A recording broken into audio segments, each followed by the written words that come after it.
Bonjour, bienvenue sur ma chaîne, le monde de Lily. Alors, la dernière fois, je vous ai présenté tous les tarots que je possède. Et aujourd'hui, je vais vous montrer une partie des oracles que je possède, parce que j'ai beaucoup plus d'oracles que de tarots.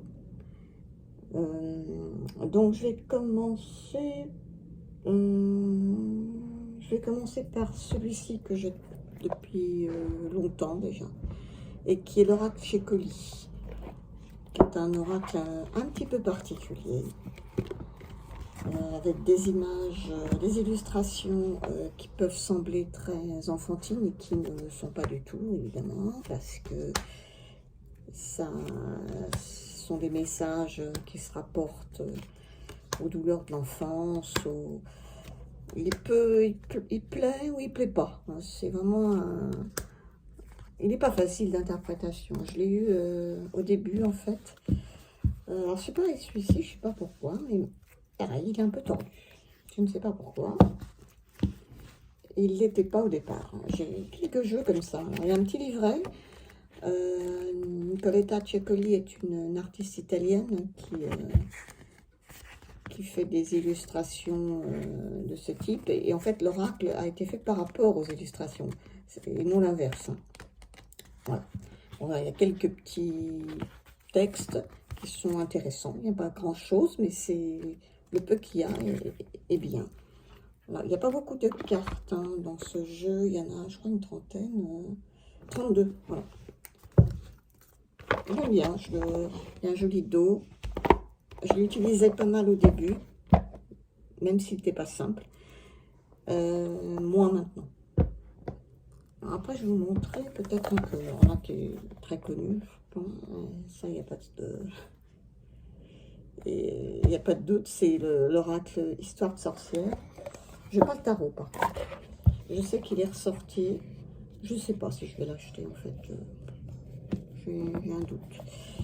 Bon, c'est vrai que la boîte est très jolie. Les cartes sont super agréables. Sont colorées.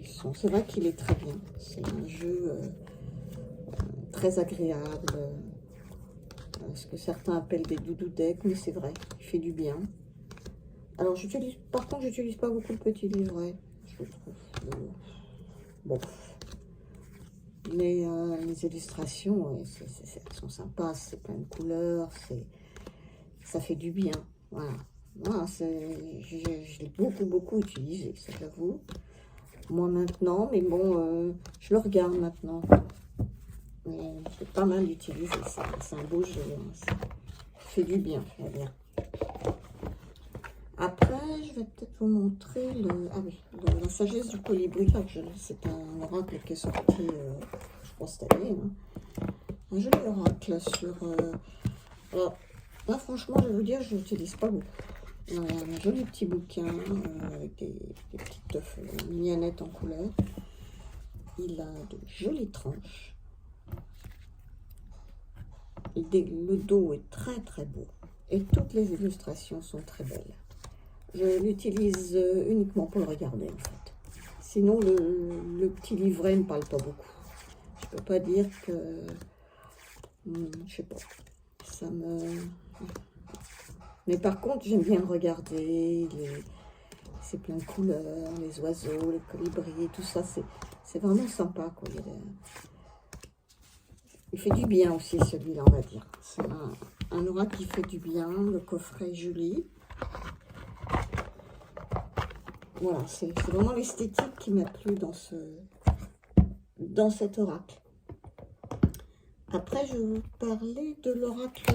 Alors ça, c'est un oracle qui est dans une boîte, pas en dur, une boîte comme celle-là, et qui a un format un peu particulier, parce que ce sont de très grandes cartes. C'est l'oracle de Merlin. Alors, moi, j'aime bien. Il y a très peu de cartes, mais il est très bien. Il y en a, je sais plus combien, il y en a 25, c'est vraiment peu pour un oracle. Mais le contenu du petit guidebook est très bien fait.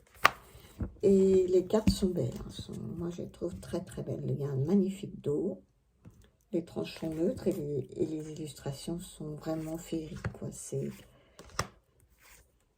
Il n'est pas très cher, hein. Bon, il n'y a pas beaucoup de cartes et c'est pas une boîte en dur, hein, mais oui, je l'ai payé 14,95 €. Donc c'est pas un oracle cher, hein, mais il est vraiment très sympa.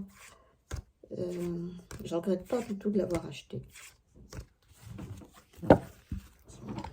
Voilà, ça c'est l'oracle de Merlin. Après, j'ai l'oracle de la quête spirituelle de Ravine Phélan. Le Ravine Phélan, je l'ai découvert avec cet oracle. Et vraiment, j'adore ce qu'elle fait, j'adore ce qu'elle écrit, j'adore les illustrations. Le petit livret, il est tellement bien fait. Tout ce qui est écrit, excusez-moi, est vraiment intéressant et bien.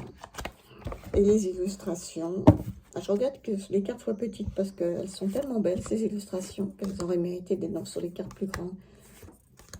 C'est des cartes mat, elles sont super bien. Et vraiment, j'aime beaucoup ce qu'elle fait. Je verrai par la suite pour acquérir d'autres jeux d'elle. Hein. Je sais qu'il y en a d'autres, des tarots, des oracles. Parce que j'aime énormément. Vraiment, c'est très beau ce qu'elle fait. Magnifique. Donc ça, c'était l'oracle de la quête spirituelle de Ravine Phélan. Alors, je vais prendre celui-ci. Un petit oracle un petit peu original. Puisque là, on parle de nos animaux de compagnie, que j'ai acheté il n'y a pas longtemps non plus. Alors, c'est un petit oracle tout simple au niveau des illustrations. C'est pas quelque chose de... Ce sont des illustrations toutes mignonnes. De ce style. Il y a un très joli dos. J'aime beaucoup le dos avec ce rose un peu poudré qui est très beau avec cette petite patte de chat doré. Et puis les illustrations sont simples. Hein, c'est vraiment... voilà, c'est ce style d'illustration. Et ce qui est vraiment intéressant, c'est le petit livret. Alors, franchement, le petit livret, il est bien. Parce que c'est des petits messages par rapport, on va dire, au comportement des animaux, de nos animaux de compagnie, sur quoi il faut peut-être faire attention, ce qu'il nous apporte, des réflexions en fait sur notre relation avec nos animaux de compagnie. Et tous les petits textes sont pertinents et intéressants. Alors en plus, moi ça, je ne suis pas une experte, mais bon, pour ceux que ça intéresse, ils associent ça avec des pierres pour la lithothérapie. Ça, j'utilise pas, mais bon, ça peut intéresser aussi certains. Donc c'est un joli oracle qui a quand même pas mal de cartes, je crois. Ah, il y en a beaucoup. Combien il y en a 59, c'est pas mal, hein, 59. Voilà. Alors ensuite, l'oracle des chamans. Alors cet oracle-là, j'en ai déjà parlé, mais ne m'attirait pas au début. Et c'est un oracle, franchement, qui vaut surtout pour son livret, qui est super. Un livret qui vous prend par la main, qui vous donne des explications sur les cartes, en position, suivant qu'elles sont en position passée, avenir, présent, en position aide, en position empêchement. Enfin, vraiment, ça répond, mais c'est fantastique, quoi. Elles sont glossy. Alors, les illustrations, ça plaît ou ça plaît pas. Je vous dis au départ, moi, c'est pas ça qui m'a attiré. Et puis, après, alors là, c'est un oracle qui parle, mais à 100%. Hein, on voit que c'est quelque chose qui était hyper travaillé. Alors, c'est sur le chamanisme, mais bon, c'est pas un oracle fait pour apprendre le chamanisme, hein, spécialement, pas du tout. Hein. Voilà, et ce sont des très belles cartes, bien glossy, et surtout, je vous dis, ce bouquin qui est vraiment fantastique. Il n'y a pas d'autre mot. Voilà. Après, Et bien pour finir, le dernier que j'ai acheté, je crois. Voilà. C'est l'oracle de Niseling de la forêt sacrée. Un très bel oracle aussi. Très très beau. Avec un beau bouquin. Il n'y a pas du tout de photos, enfin d'images. Le dos est comme ceci, les tranches sont neutres. Et il y a de très très belles illustrations. Je l'ai présenté il n'y a pas longtemps. C'est un très bel oracle aussi, j'aime beaucoup. Ça nous fait voyager vraiment, rentrer dans un... Il fait du bien, c'est une merveille aussi. Voilà. Ben voilà. Alors j'en ai d'autres, mais là ça risquait d'être trop long puisque j'ai beaucoup plus d'oracles que de tarot que je vous présenterai dans une autre vidéo. Voilà, ben, je vous souhaite une bonne journée et puis portez-vous bien. Au revoir.